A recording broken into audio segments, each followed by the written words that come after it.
May the God of all hope fill you with joy as you trust in him. Amen.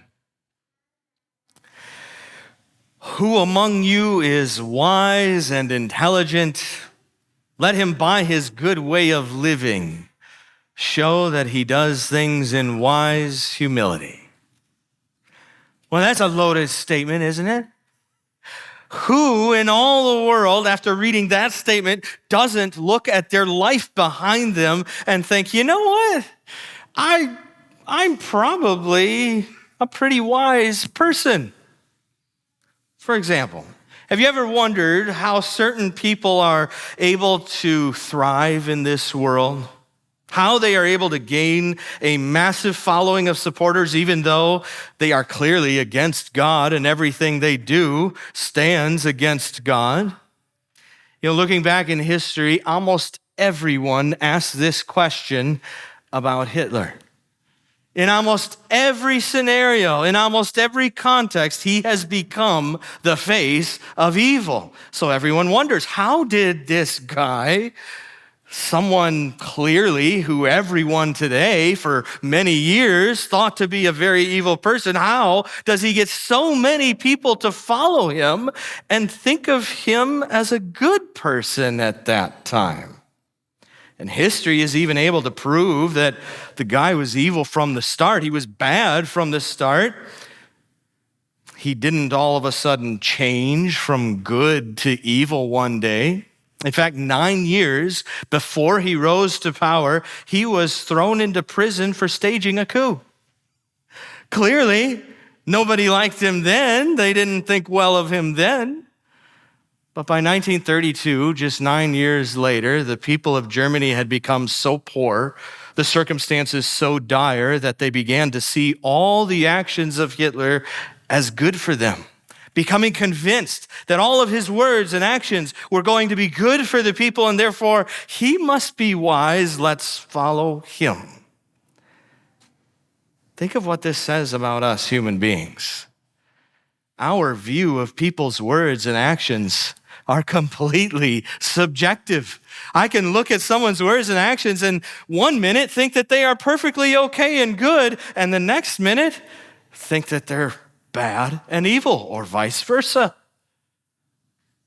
So it's not as simple as looking at a person's way of living to see who is wise, is it?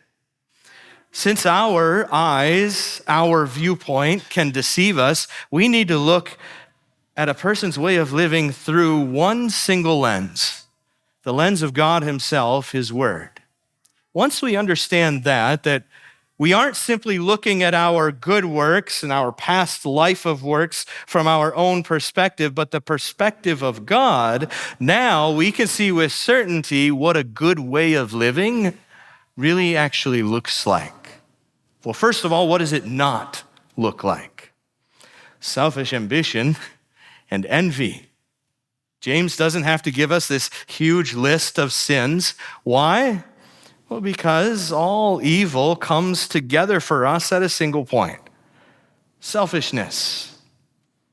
Somehow, at first, that doesn't seem quite right, does it? That selfishness is this bad? You mean concern for myself above other people isn't just a bad thing, but it's the very height of sin? Having concern for myself over others, I know it's a bad thing, but is it really that bad of a thing? But it gets a whole lot worse than that. James says, wherever you have jealousy and selfish ambition, there is where you will also find disorder, chaos, and every evil practice. What? Really? Well, if it's that bad, if selfishness is really that bad, then I guess I must not be a very selfish person because my life is holding together well enough. Sure, things aren't always good, but I wouldn't describe my life as chaos, right? Isn't that what we want to say? It's what I want to say when I hear James write this. I get it, selfish ambition, it's wrong, it's bad, but is it really that bad? But again, remember that we can't look at it from our perspective. We can't see clearly. We need the lens of God. heavenly wisdom is what? First of all, pure. How pure? Holy. It is perfect. Okay? That sets a pretty high standard immediately, right? I'm not going to run away at the first sign of trouble, knowing that heavenly wisdom is peaceful, desiring harmonious relationships. If someone says something that I don't really like or don't care for or might hurt me at first, I still desire to remain in that relationship and work it out. I seek out the peace in the face of division. Heavenly wisdom is gentle, having the ability to compromise. Obviously not concerning the word. There's no compromise there, but in all other matters, yes, I am willing to be the one who compromises. I don't have to have things my way or the highway. I can easily bend to the will of others. Obedient, willing to accept orders from others. I will be the compliant one. Full of mercy. You're not sprinkling out mercy to those you want and those you don't want. Some here, some there. No, you are full of this mercy. You are showing compassion to all, even those you might not want to. Fruit of high quality. Time and effort were put into doing these things. They aren't just outwardly considered good. The actual quality of the work itself is genuine and good. Impartial. You're not looking to be divisive, but instead you're treating everyone fairly. Sincere. You mean what you say. You believe in what you do. You're authentic. All of this is just a sample of heavenly wisdom. And as we read through all of that, we know we can't do this perfectly. And so what do we often think? Well, you know what? I'll just do this to the best of my ability, and that's all there is to it. I don't have to think about it any further than that. But think again from God's perspective. Anytime that we are not all of these things all the time, there you will find what? Disorder and evil practices. Maybe it's just a little chaos.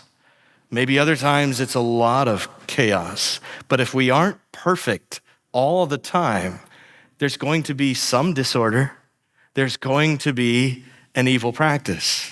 And so I'm not saying, okay, well then go and be perfect so that the chaos doesn't happen. That's impossible. We can't do that. What I'm saying is be aware of the trail that you leave behind you. Care about the trail that you leave behind you. Ask yourself, what does my selfish ambition and my envy look like today, and how many lives has that affected? What does my harvest of righteousness look like today, and how many lives has that affected? And the reason for us to be aware of this is not to earn points with God or to simply try and be a better person, but to realize that our everyday words and actions have that immediate consequence with others around us.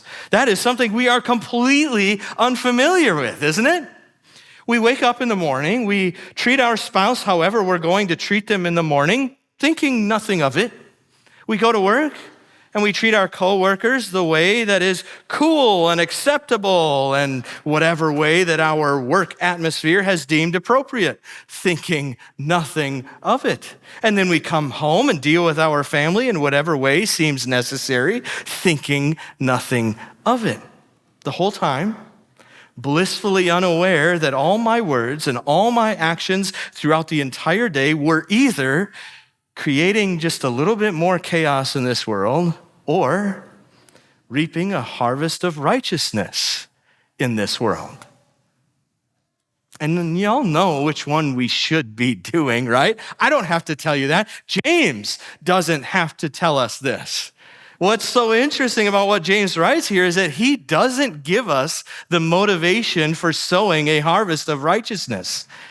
He assumes his readers already know the motivation. And we do, don't we?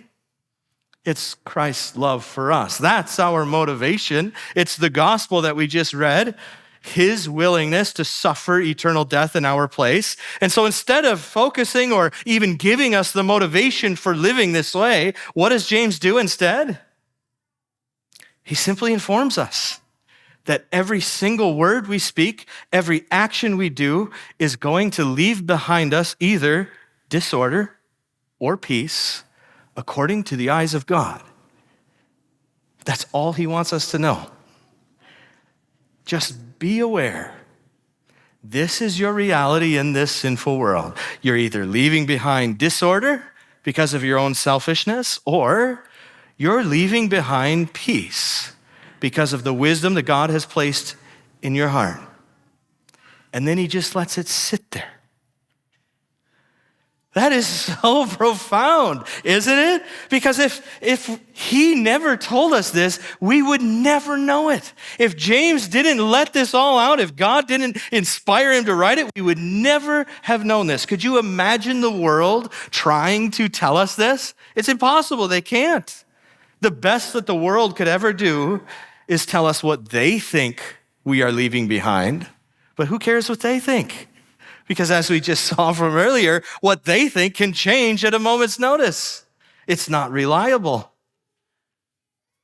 And we would all be right there with the world too if it wasn't for James telling us this, wouldn't we? This is what disorder looks like every single time in the eyes of God. This is what a harvest of righteousness looks like every single time in the eyes of God. And so I can do no better instruction or give no better instruction than James. I've told you what you are capable of, what we are all capable of, the trail that we are all able to leave behind. And I, like James, will let it sit there. Amen.